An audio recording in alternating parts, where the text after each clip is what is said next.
All right, hi, welcome. I am Dan Gjelten. I'm director of the University Libraries, and I want to welcome you all to the 20th anniversary of Poetry on the Patio. We started this in 1999, and since then, at the end of today's reading, 190 people from the UST community will have stood up and read their favorite poem in front of other people, which is pretty amazing to me. And I want to say that every single one of those people was recruited by Julie Kimlinger. So yeah, I want to thank Julie. Where'd she go? She run inside?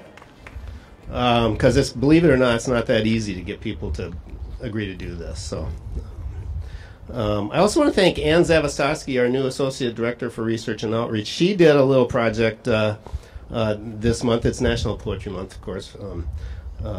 Winding down here a little bit, but Poem in Your Pocket. You made all those little poems, right? And I think they're here somewhere. There's some over on the table if you want a poem to stick in your pocket today. Take one of those. So back in 1999, one of our colleagues in the library, Kirsten Durking, I don't know how many people here remember Kirsten, but she's a very successful poet in her own right. She's had several books published, came up with this idea, and I think she was inspired by our poet laureate at the time, whose name was Robert Pinsky. And he came up with the idea of the Favorite Poem Project based on his belief that Americans do read poetry and they have favorite poems.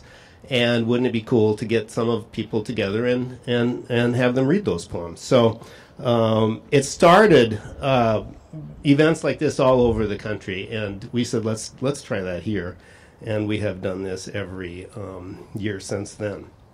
And you notice that we're videotaping this. We have videotaped virtually all of these, and Julie has collected all those videos, put them together on a page on our website, so you can go back and take a look at the readings from the past. We also have documented the names of everybody who read, the poems that they read, and so we have some data about this community's favorite poems based on who has read and what they've read over the last 20 years. So I just want to ask you a couple questions. I'm going to play a little game here with you.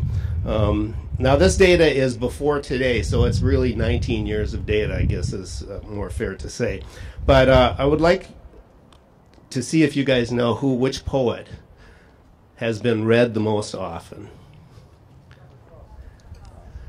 Good guess, but no. No. We're a Catholic university, so I think it makes sense that a Jesuit priest / poet is has been the most widely read. Gerard Manley Hopkins has been read 11 times. I think the accurate thing to say is that 11 people have read his poems. Some of them read more than one poem by him. One of his poems has been read 4 times. Pied Beauty. I don't know if people are familiar with that one. Coming in close second, Billy Collins, who was also poet laureate from 2001 to 2003. 9 different people actually read 9 different poems by him. And then if Erica Shoy were here, she'd be happy to know Emily Dickinson. She probably would like to have her come in first, but she comes in a close third, actually.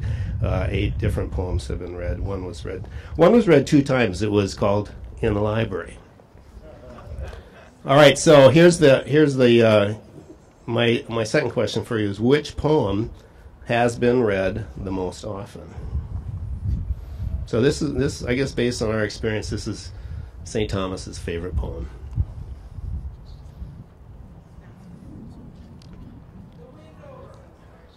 That's a good one. It has been read, but not the most often. You were onto it. It's the road not taken. That's right.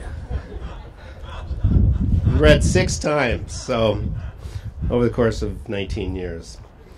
We've got a really great group of readers today, and I want to just note a couple of things that are sort of special today. I actually invited a couple people back who made a big impression on me the first time they read. One is Lon Otto, who read D.H. Lawrence's Snake in 1999 at our first reading, and I never forgot it. And also Michael Degnan, who I think is the only person who didn't read. He recited Easter 1916, and he's going to do that again today. right? Correct? Marty Ward is back. Marty has read before.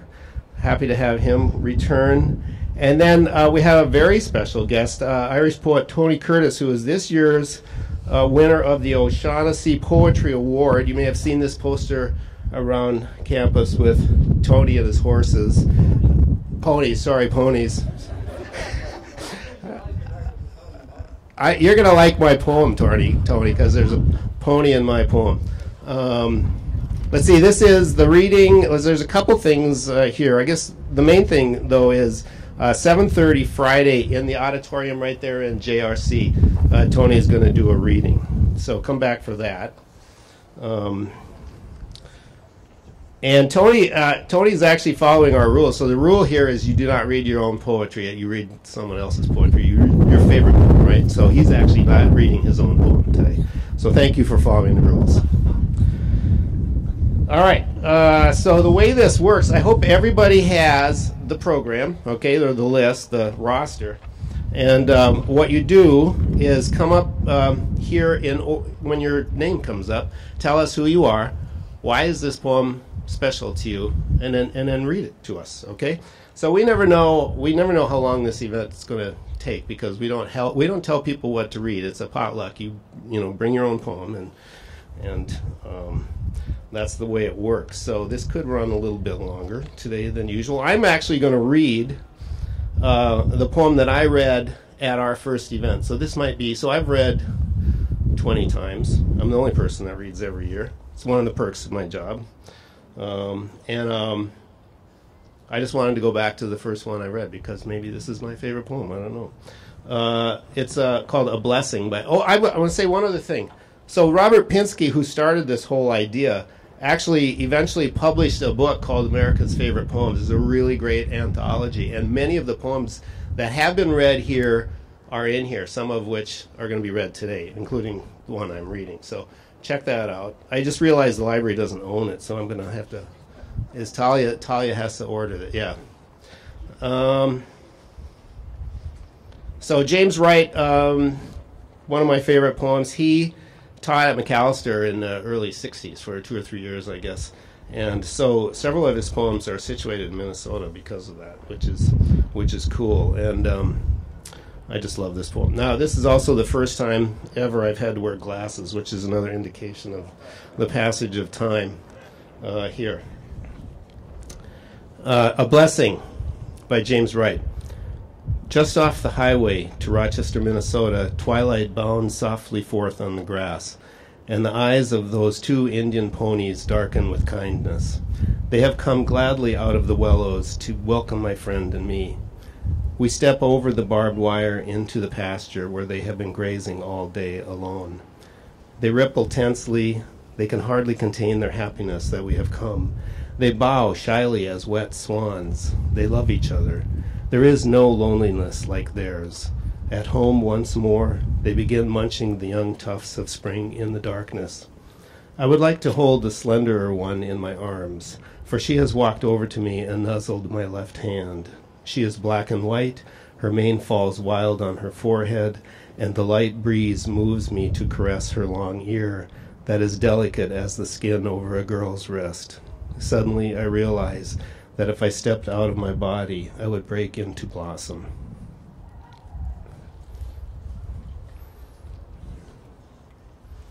Artika, you're next.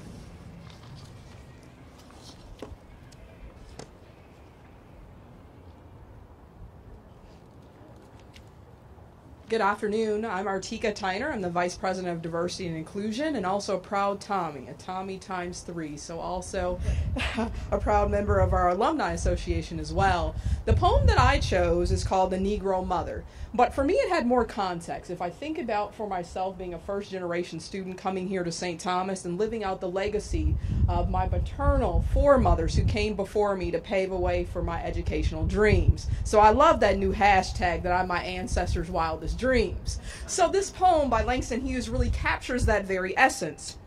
Children, I come back today to tell you the story of the long, dark way that I had to climb, that I had to know in order that the race might live and grow. Look at my face, dark as a night, yet shining like the sun with love's true light. I am the dark girl who crossed the Red Sea, carrying in my body the seed of the free.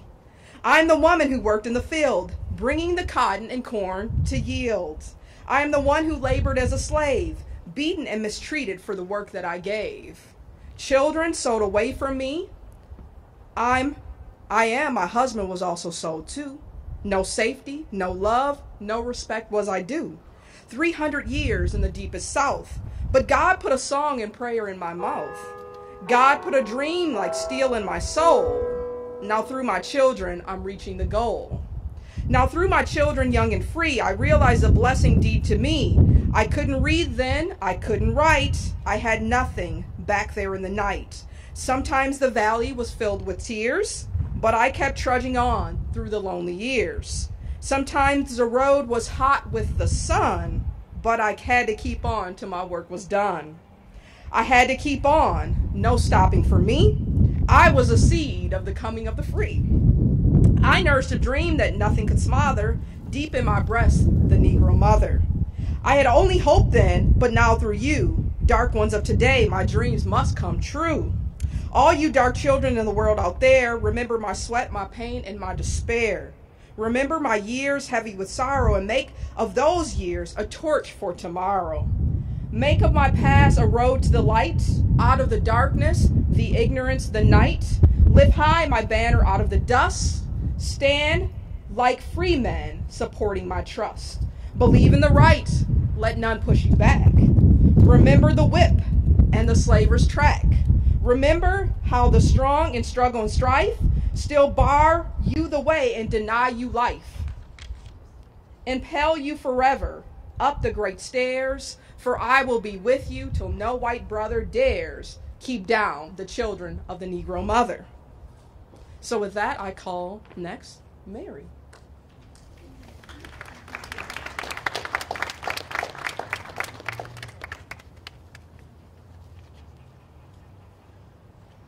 Hi, I'm Mary Reichardt. I have been at St. Thomas 30 years, first as a literature professor, and now I've gone to the dark side and I'm an administrator. My poem is Richard Wilbur's Love Calls Us to the Things of This World. It's a fairly short poem, so I have a little introduction for you. Wilbur had a long and very rich career as a poet.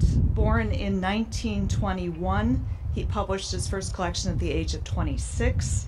He has won numerous awards, including 2 Pulitzers, and as late as the year 2009, when he was 88 years old, he was still teaching college poetry, and he died just last October at the age of 96. He's known for his classical forms and a certain elegance of language, and this combination is really reminds one of Robert Frost. Who is reading Robert Frost today? Someone's reading Birches. Yes, Peter Gregg in the back. And in fact, the poem I'm going to read has a lot of themes and similar with the great poem Birches that Peter will read later. Like Frost, Wilbur often starts his poetry in an ordinary event of daily life, and an event that to the poet then begins to illuminate the transcendent. Wilbur stated once in an interview, "I expect, like many poets, that poetry should not be abstract and immobile, but should be down there among the things of the world and mix with them." And the poem I'm reading, Love Calls Us to the Things of This World, does just that. It's a poem full of good humor and wordplay. The opening image is that of a man seeing a clean laundry line flapping in the breeze, from the vantage point of something like an apartment building or a tenement in New York. You can still see this, of course, all throughout Europe, where the clean laundry is strung on a system of pulleys that the housewives usually will pull back and forth to take down. Still half awake, seeing that laundry flapping in the breeze, the clean shirts and the sheets, the poet thinks that they're angels, and he's lifted up in spirit to the sublime. In the second part of the poem, however, he must come down to earth, because this is our reality as embodied creatures. How, though, he asks, do we keep that delicate balance between spirit and body? And I chose this poem because as a person who strives daily to live a sacramental life, it expresses poetically what sacraments do. unite the natural and the supernatural, and hold them constantly in fruitful tension. And the poem's title comes from St. Augustine. Love calls us to the things of the world. The eyes open to a cry of please, and spirited from sleep, the astounded soul hangs for a moment bodiless and simple as false dawn. Outside the open window, the morning air is awash with angels. Some are in bed sheets, some are in blouses, some are in smocks, but truly there they are. Now they are rising together in calm swells of halcyon feeling, filling whatever they wear with the deep joy of their impersonal breathing. Now they are flying in place, conveying the terrible speed of their omnipresence, moving and staying like white water. And now of a sudden they swoon down in so rapt a quiet that nobody seems to be there. The soul shrinks from all that it is about to remember, from the punctual rape of every blessed day, and cries, "Oh, let there be nothing on earth but laundry, nothing but rosy hands and the rising steam and clear dances done in the sight of heaven." Yet, as the sun acknowledges with a warm look the world's hunks and colors, the soul descends once more in bitter love to accept the waking body, saying now in a changed voice as the man yawns and rises, "Bring them down from their ruddy gallows. Let there be clean linen for the backs of thieves. Let lovers go fresh and sweet to be undone, and the heaviest nuns walk in pure floating of dark habits, keeping their delicate balance." Thank you.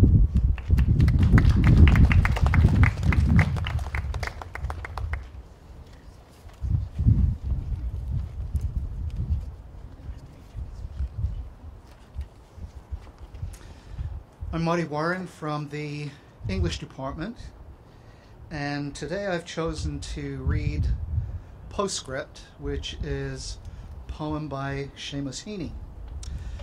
And my reason for choosing this is I love the way that this poem just describes how suddenly the reality of the world is revealed. We go around every day, we're busy, and we think we're in reality and we're seeing what the real is. But then there are those moments when suddenly the world opens and we see the real world for what it is. And it's a flash. It usually doesn't last long, but it's one of those things that we just go, "Oh," and you get a sense of there is something much, much more here than what I would normally expect. The other thing with this poem too is, just as this describes those fleeting moments when we get an opening into reality, the title gives us that sense almost of this being kind of like a throwaway. It's called Postscript, so PS. You know, when we're writing a letter, we might say PS and just throw something in there. And this is kind of like that. It's a PS, something that sounds like, oh, you might want to go visit blah, blah, blah, blah, blah. But then something much more important is revealed. So, Postscript by Seamus Heaney. And sometime, make the time to drive out west into County Clare along the flaggy shore in September or October, when the wind and the light are working off each other, so that the ocean on one side is wild with foam and glitter, and inland among stones the surface of a slate-grey lake is lit by the earth lightning of a flock of swans, their feathers ruffed and ruffling, white on white, their fully grown headstrong-looking heads tucked or cresting, or busy underwater. Useless to think you'll park and capture it more thoroughly.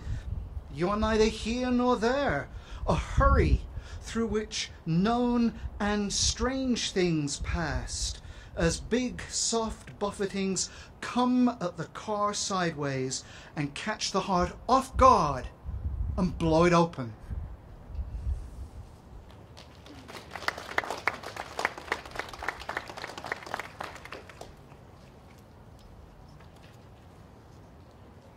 Hi everyone, my name is Hayley Graffunder. I'm an English major and creative writing emphasis at the St. Thomas here, and I'm actually going to be reading 2 poems for you today. I couldn't choose just one. I think that if they let me, I could stand up here and read for an hour. So the first one that I'm going to read is by Carol Ann Duffy, and if I'm not mistaken, she's still the Poet Laureate of Great Britain. She's the first woman, the first Scot, and the first queer person to hold that position, so it's a big honor. She's known for a lot of stuff, but I really, in particular, love her love poems, so I'm going to be reading one of those today. It's very sweet, very simple. It's called Tea. I like pouring your tea, lifting the heavy pot and tipping it up so the fragrant liquid steams in your china cup. Or when you're away, or at work, I like to think of your cupped hands as you sip, of the faint half-smile of your lips. I like the questions, sugar, milk, and I like the answers I don't know by heart yet, for I see your soul in your eyes and I forget. Jasmine, gunpowder, Assam, Earl Grey, Ceylon. I love tea's names. Which tea would you like, I say, but it's any tea for you, please, any time of day, as the woman harvests the slopes for the sweetest leaves on Mount Wu Yi, and I am your lover, smitten, straining your tea. And then the second poem that I'm going to read is by Victoria Chang, and she tells it through this persona that she's created for herself, Barbie Chang, which is actually the title of the book that this poem is from. And I kind of wanted to read, after reading a love poem, something that'll make you think a little bit. I think of this poem as a really good example of a poem with an agenda, and I love a good poem with an agenda. So this is a Windcatcher. Is a Windcatcher still a Windcatcher if there is no wind moving it? Is Barbie Chang still a woman if there is no man hunting her? If she does not look in the mirror, does she exist? If she walks past men and they do not look at her, is she still alive? Is a signified without a signifier really impossible? Can that which is signified ever become a signifier? What is a bird feeder without a bird? Is a woman the bird feeder, the bird, or the bird seed?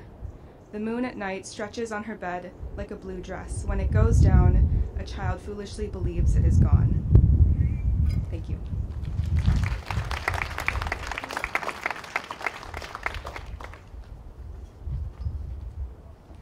Hi, I'm Ann Zawistoski. I'm the Associate Director for Research and Outreach here at the libraries. I'm brand new, not quite 6 months. My background before I was a librarian was actually in geology and environmental studies, and I often found myself stunned and amazed by the beauty of the earth. And then I fell in love with libraries and a career that keeps me indoors. And then this winter I was bundled away from the elements and feeling more and more disconnected. And so I chose this poem by Catherine Pierce called Planet, because I think she really captures that feeling of disconnect that I was feeling, as well as my desire to reconnect and see this place as I walk through it. Planet. This morning, this planet is covered by winds and blue. This morning, this planet glows with dustless, perfect light, enough that I can see 1 million sharp leaves from where I stand. I walk on this planet, it's hard, packed dirt, prickling grass, and I don't fall off. I come down soft if I choose, hard if I choose, I never float away. Sometimes I want to be weightless on this planet, and so I wade into a brown river or dive through a wave, and for a while feel nothing under my feet. Sometimes I want to hear what it was like before the air, so I duck under the water, listen to the muted hums. I'm ashamed to say that most days I forget this planet, that most days I think about dentist appointments and plagiarists and the way that I can protect my body from itself. Last weekend, I saw Jupiter through a giant telescope, its storm stripes, 4 of its 67 moons, and was filled with fierce longing, bitter that instead of Ganymede or Europa, I had only 1 moon floating in my sky. The moon, called Moon, its face familiar and stale, but this morning, I stepped outside and the wind nearly knocked me down. This morning, I stepped outside and the blue nearly crushed me. This morning, this planet is so loud with itself, its winds, its insects, its grackles and mourning doves, that I can hardly hear my own lamentation. This planet, all its grooved bark, all its sand of quartz and bones and volcanic glass, all its creeping thistle lacing the yards with spiny purple, I'm trying to come down soft today. I'm trying to see this place even as I'm walking through it.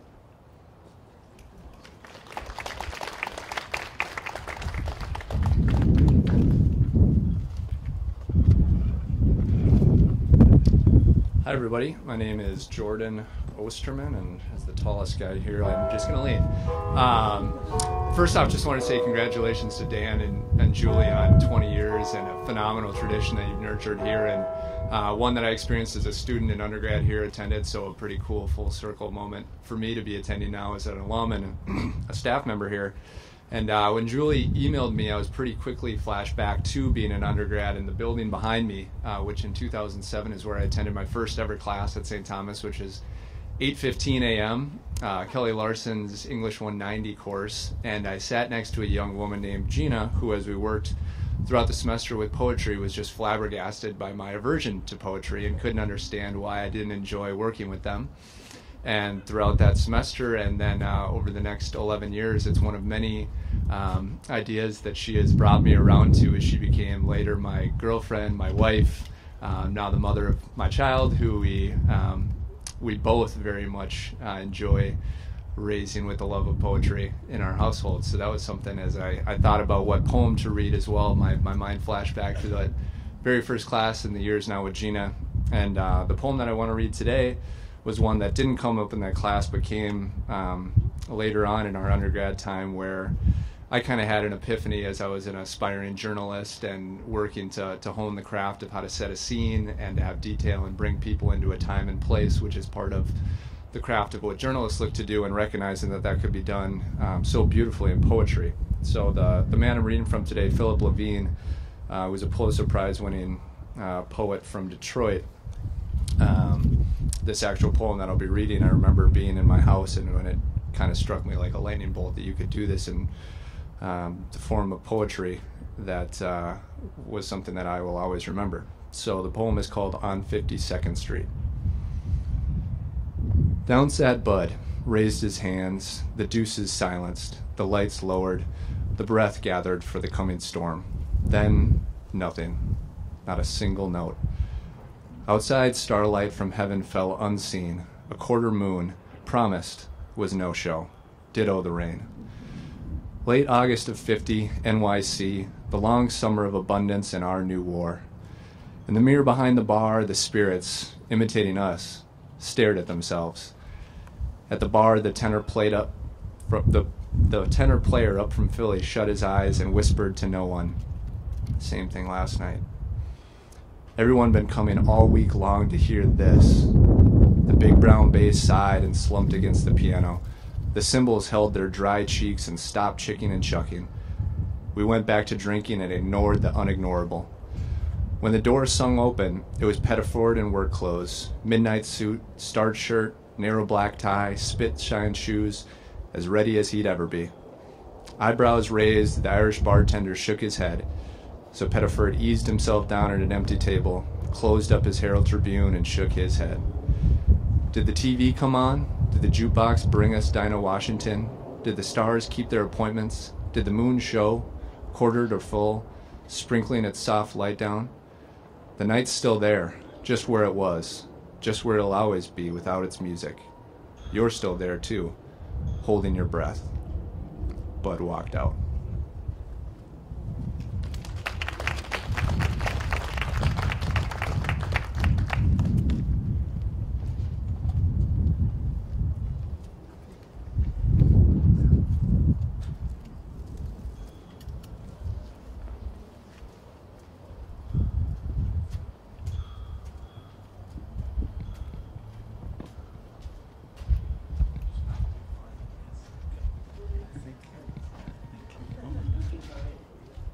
Thank you. What is your name?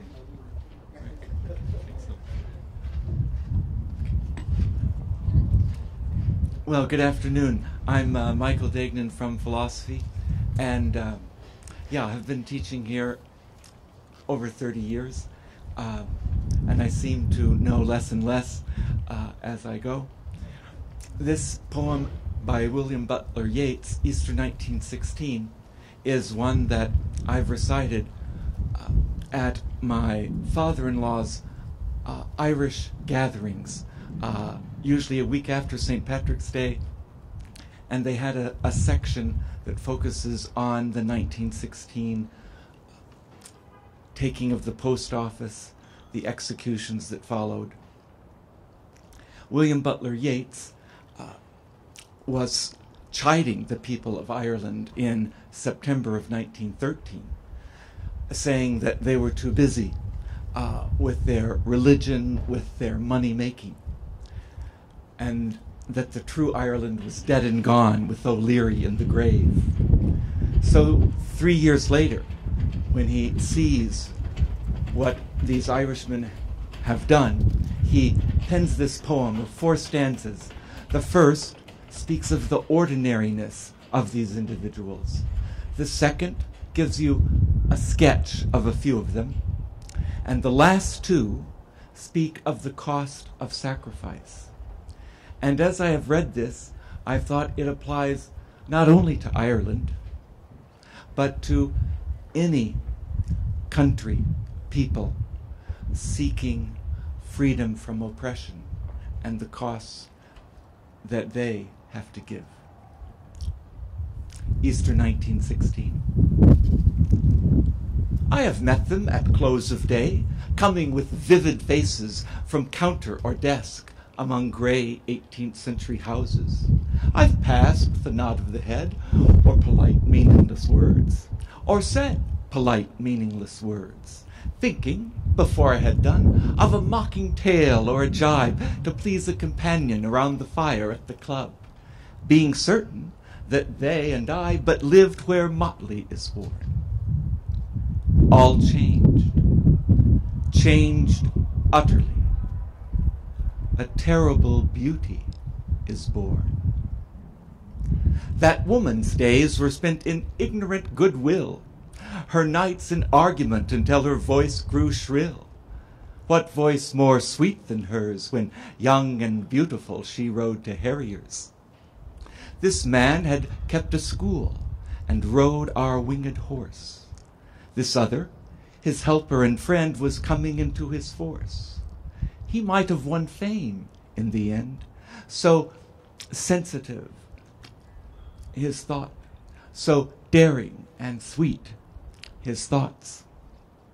This other man, I had dreamed a drunken and vainglorious lout. He had done most bitter wrong to some who are near my heart. Yet I number him in the song, for he too has resigned his part in the casual comedy. He too has been changed, transformed utterly. A terrible beauty is born.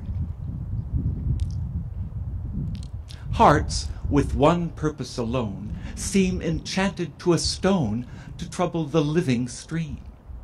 The horse that comes from the road, the rider, the birds that range from cloud to tumbling cloud. Minute by minute, they change. The shadow of cloud on the stream changes minute by minute. A horse hoof slides on the brim, and a horse splashes within it. The long-legged moorhens dive, and hens to moorcocks call. Minute by minute, they live, and the stones in the midst of all. Too long a sacrifice can make a stone of the heart. Oh, when may it suffice? That is heaven's part. Our part, to murmur name upon name, as a mother names her child when sleep at last has come on limbs that had run wild. Was it but nightfall? No, not night, but death. Was it needless death after all? For England may keep faith when all is said and done. We know their dream, enough to know they dreamed and are dead. And what if excess of love bewildered them till they died? I write it out in a verse, MacDonough and McBride, Connolly and Pierce, now and in time to be, wherever green is worn, are changed, changed utterly. A terrible beauty is born.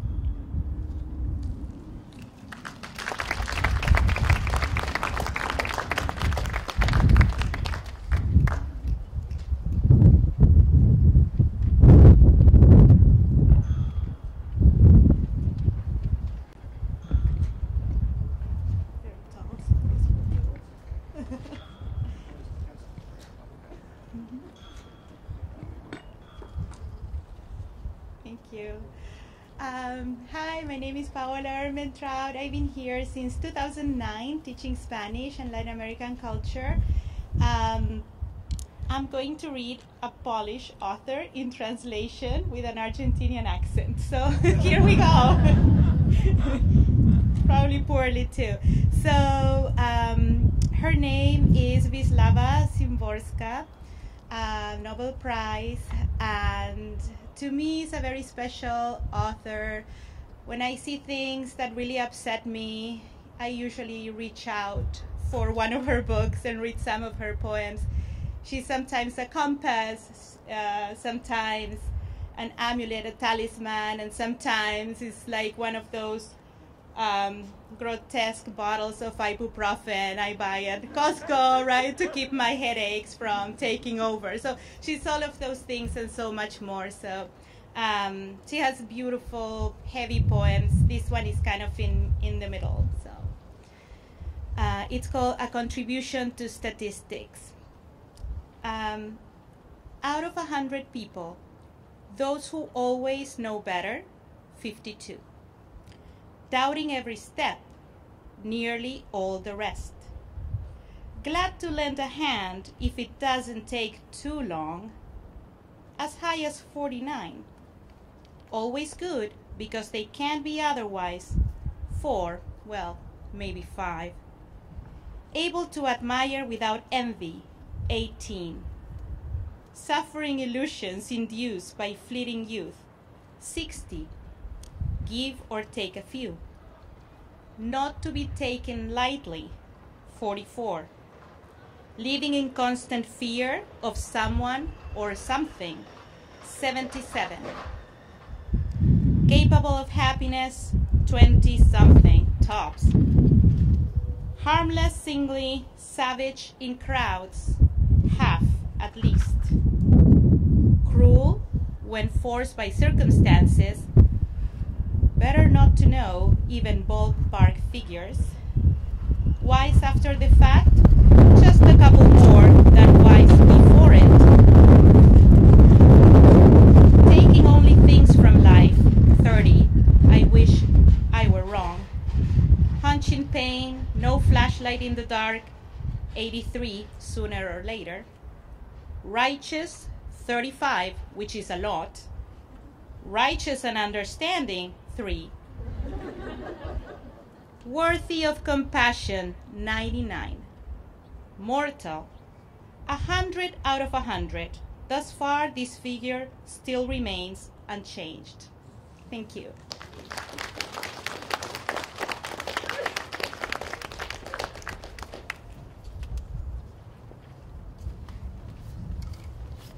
Hi everyone, I'm Christine. I work at the Women's Center.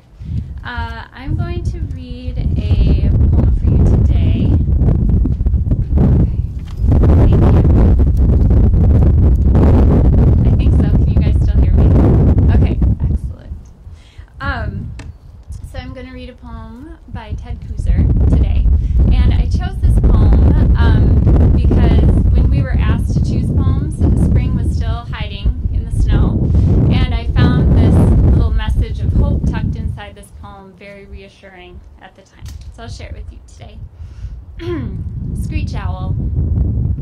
All night, each reedy whinny from a bird no bigger than a heart flies out of a tall black pine and, in a breath, is taken away by the stars.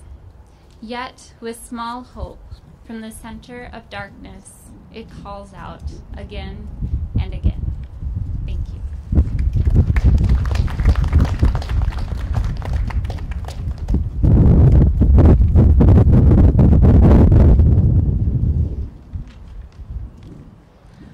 Hi, I'm Peter Gregg, and I am an assistant professor in communication and journalism, just over there. When I am lucky, this has got the 15, this is the 3 times, right? Well, I'll just speak and trust you can hear me. When I'm lucky and have the time and money to go north, to the North Shore of around Duluth and Lutzen and that area, I'm always struck by the beautiful trees, including the birches.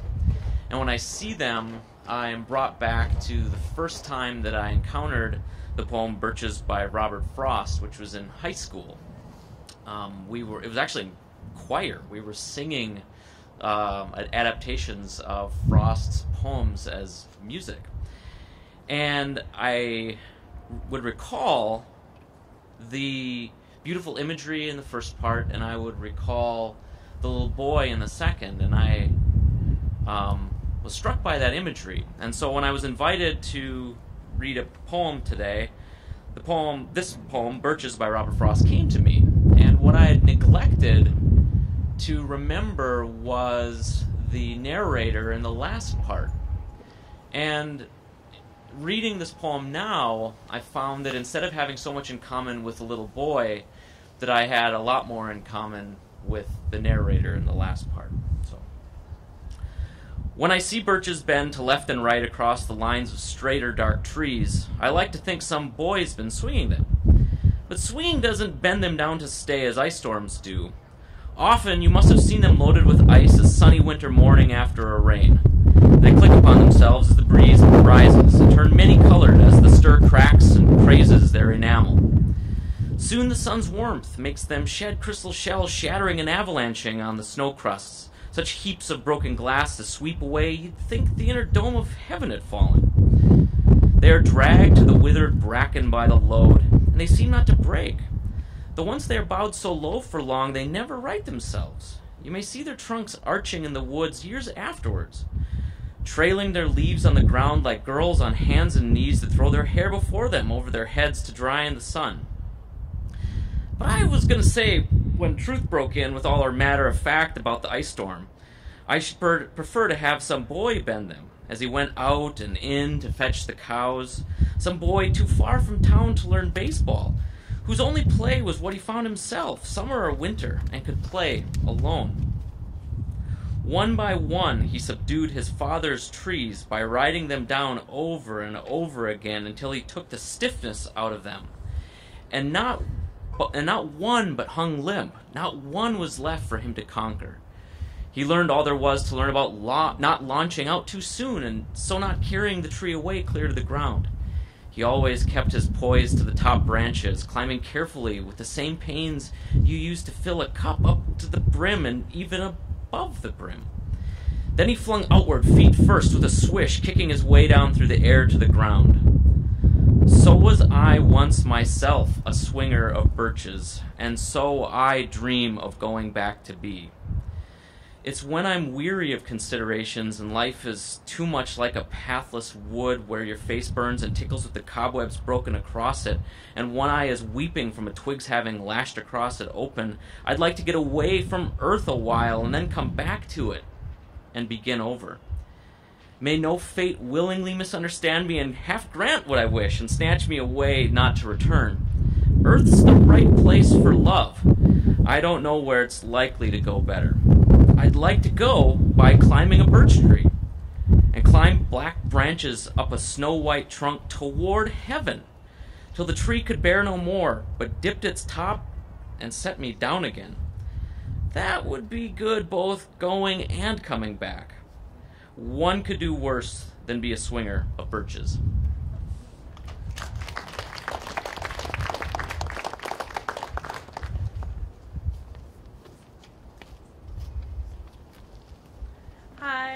My name is Carrie. I went to St. Thomas in my undergrad and currently attend as a graduate student in the English MA program.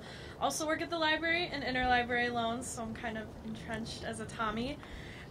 For poems today, it was really hard to choose one, but I found that some of my favorite poems are the poems I don't expect to find. They find me, whether it's a line tweeted by someone or it's referenced in a novel I'm reading for class, but those are the ones that stick with me the longest. So what I'm reading today is by Margaret Atwood from her book Morning in the Burned House. Margaret Atwood doesn't really need much of an introduction, but I don't think many people know that she does poetry. And so this is one of her poems that really just kind of hit me really hard the first time I read it. So this is Helen of Troy does counter dancing. The world is full of women who tell me I should be ashamed of myself if they had the chance. Quit dancing, get some self-respect. And a day job, right.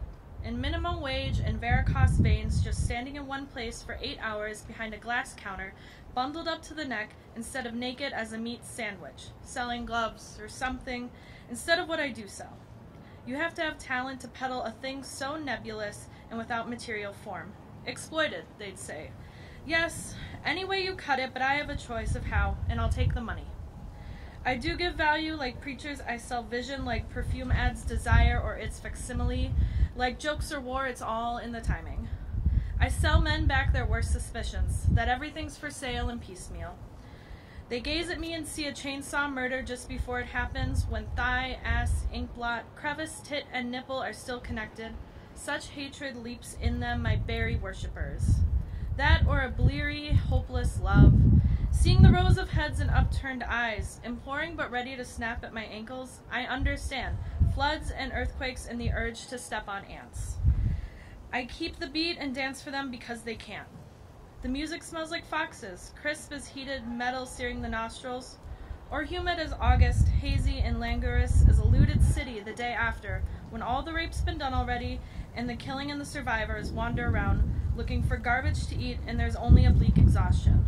Speaking of which, it's the smiling tires me out the most. This and the pretense that I can't hear them. And I can't because I'm after all a foreigner to them. The speech here is all watery gutturals, obvious as a slab of ham. But I come from the province of the gods, where meanings are lilting and oblique. I don't let on to everyone, but lean close and I'll whisper. My mother was raped by a holy swan. You believe that? You can take me out to dinner. That's what we tell all the husbands. There sure are a lot of dangerous birds around. Not that everyone here but you would understand. The rest of them would like to watch me and feel nothing, reduce me to components as in a clock factory or abattoir, crush out the mystery, wall me up alive in my own body. They'd like to see through me, but nothing is more opaque than absolute transparency. Look, my feet don't hit the marble. Like breath or a balloon, I'm rising. I hover 6 inches in the air in my blazing swan egg of light. You think I'm not a goddess? Try me. This is a torch song. Touch me and you'll burn.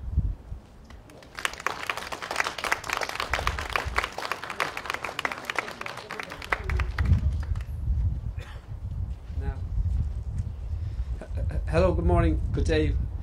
My name is Tony Curtis. I have no association with the college. I'm a free-range organic poet from Ireland. I was invited over by Jim Rogers, and he says to me last week on the email thing, when the snow was falling here, pick your favourite poem, Tony. And I said, stopping by woods on a snowy evening. He says, no snow. Definitely no snow. And I'm feeling very old because there's 15 poems by 15 poets, and I've read with 6 of them. So you feel old when you think, I've chosen, I would have chosen a poem by Elizabeth Bishop, which, Jim, anything from Geography 3, but Jim said too long, or anything by Frost, he said too. So do something Irish. So I have a poem. We do these things in Ireland, which is a little card. If you want to send a card to your friend, instead of sending them a card with just a funny picture, this is 10 poems from Ireland. So and you get the card with 10 poems, you get the envelope and you get a sticker, and it's a fantastic idea because when you go around to visit them, they don't throw away your card. I sell them for about $8. Today is yesterday was Shakespeare's anniversary. Today is Robert Penn Warren. It's his birthday today, so I'll read this in his honour. And this is a poem called Death of an Irish Woman, and it is written by the Irish poet Michael Hartnett, and he was a great friend of mine. And Just listen to the way he writes this poem. This is a poem about his grandmother, written just after his grandmother died. And if you were to think of a word to describe your grandmother, it wouldn't be the word Michael Hartlett used. And it's called Death of an Irish Woman. Ignorant in the sense she ate monotonous food and thought the world was flat. And pagan in the sense she knew that things that moved at night were neither dogs nor cats, but puakas and dark-faced men. She nevertheless had fierce pride, but sentenced in the end to eat thin, diminishing porridge in a stone-cold kitchen, she clenched her brittle hands around a world she could not understand. I loved her from the day she died. She was a summer dance at the crossroads. She was a card game where a nose was broken. She was a song nobody sings. She was a house ransacked by soldiers. She was a language seldom spoken. She was a child's purse full of useless things. Thank you.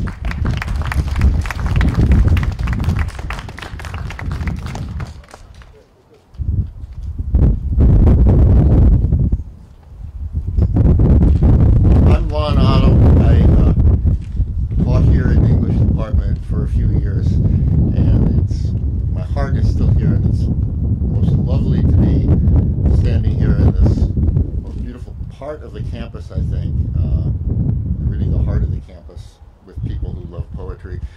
I'm somebody who was paralyzed always by the question that begins, your favorite this or that, which is a great disadvantage when choosing password clues, because I almost never have one. And so it was a great relief when Julie asked me to read what I read 20 years ago,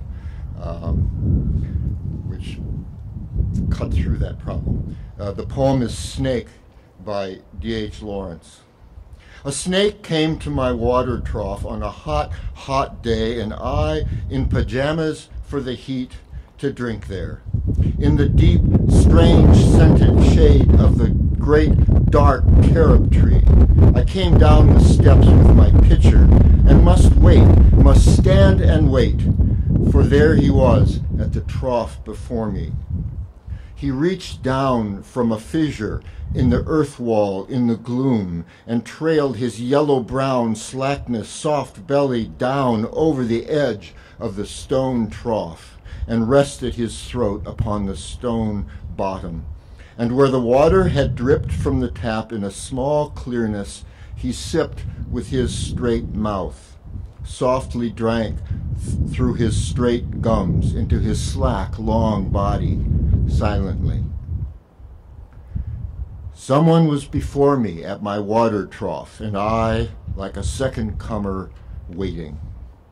He lifted his head from his drinking as cattle do, and looked at me vaguely as drinking cattle do, and flickered his two-forked tongue from his lips and mused a moment, and stooped and drank a little more, being earth-brown, earth-golden from the burning bowels of the earth on the day of Sicilian July, with Etna smoking. The voice of my education said to me, he must be killed, for in Sicily the black snakes are innocent, the gold are venomous. And voices in me said, if you were a man, you would take a stick and break him now and finish him off. But must I confess how I liked him, how glad I was he had come like a guest in quiet to drink at my water trough and depart peaceful, pacified, and thankless into the burning bowels of this earth? Was it cowardice that I dared not kill him? Was it perversity that I longed to talk to him? Was it humility to feel so honored? I felt so honored. And yet those voices, if you were not afraid, you would kill him. And truly I was afraid. I was most afraid, and even so honored still more, that he should seek my hospitality from out the dark door of the secret earth.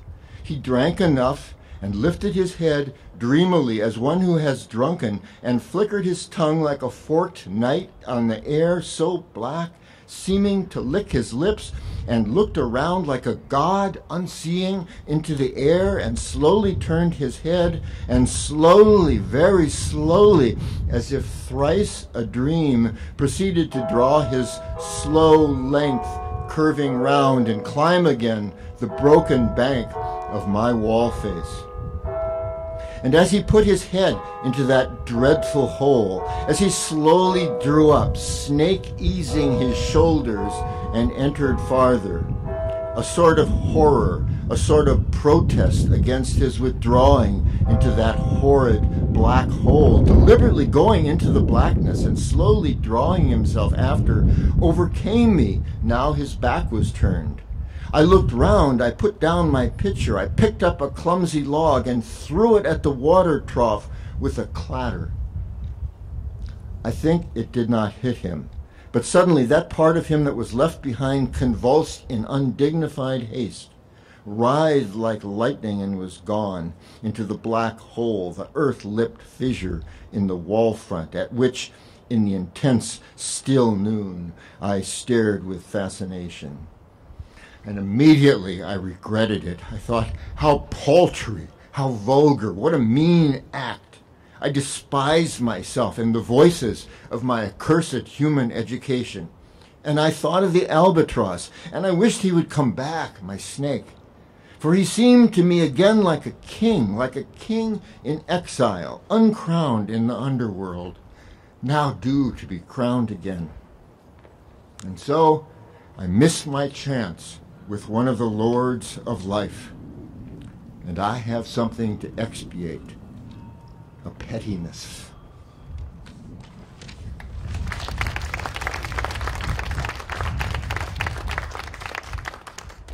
You made it to the last poem. Hi, I'm Anne-Marie Thomas. I'm a faculty member in the School of Engineering and the School of Entrepreneurship, and I'm going to read B, If I Should Have a Daughter, a poem by Sarah Kay. If I should have a daughter, instead of Mom, she's going to call me Point B, because that way she knows no matter what happens, at least she can always find her way to me. And I'm going to paint the solar systems on the back of her hands, so she has to learn the entire universe before she can say, oh, I know that like the back of my hand. And she's going to learn that life will hit you hard in the face, wait for you to get back up, just so it can kick you in the stomach. But getting the wind knocked out of you is the only way to remind your lungs how much they like the taste of air. There is hurt here that cannot be fixed by band-aids or poetry. So the first time she realizes that Wonder Woman isn't coming, I'll make sure she knows she doesn't have to wear the cape all by herself. Because no matter how wide you stretch your fingers, your hand will always be too small to catch the pain you want to heal. Believe me, I've tried. And baby, I'll tell her, don't keep your nose up in the air like that. I know that trick. I've done it 1,000,000 times. You're just smelling for smoke, so you can follow the trail to the burning house so you can find the boy who lost everything in the fire to see if you can save him. Or else, find the boy who lit the fire in the first place to see if you can change him. But I know she will anyway. So instead, I'll always keep an extra supply of chocolate and rain boots nearby, because there is no heartbreak that chocolate can't fix. Okay, there's a few heartbreaks that chocolate can't fix, but that's what the rain boots are for. Because rain will wash away everything if you let it. I want her to look at the world through the underside of a glass-bottomed boat, to look through a microscope at the galaxies that exist on the pinpoint of a human mind. Because that's the way my mom taught me, that there'll be days like this. There'll be days like this, my mama said. When you open your hands to catch and wind up with only blisters and bruises. When you step out of the phone booth and try to fly, and the very people you want to save are the ones standing on your cape. When your boots will fill with rain, and you'll be up to your knees in disappointment. And those are the very days you have all the more reason to say, thank you. Because there's nothing more beautiful than the way the ocean refuses to stop kissing the shoreline, no matter how many times it's swept away. You will put the wind in winsome, lose some. You'll put the star in starting over and over. And no matter how many landmines erupt in a minute, be sure your mind lands on the beauty of this funny place called life. And yes, on a scale of 1 to over-trusting, I am pretty damn naive. But I want her to know that this world is made out of sugar. It can crumble so easily, but don't be afraid to stick your tongue out and taste it. Baby, I'll tell her, remember your mama is a warrior, and your papa is a warrior, and you are the girl with the small hands and big eyes who never stops asking for more. Remember that good things come in threes, and so do bad things. And always apologize when you've done something wrong, but don't you ever apologize for the way your eyes refuse to stop shining, your voice is small, but don't ever stop singing. And when they finally hand you heartache, when they slip war and hatred under your door, and offer you handouts on street corners of cynicism and defeat, you tell them that they really ought to meet your mother.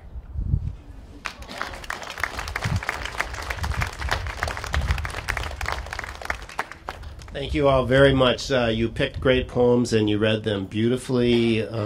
That's 20 years of poetry on the patio. Hopefully we'll see you next time.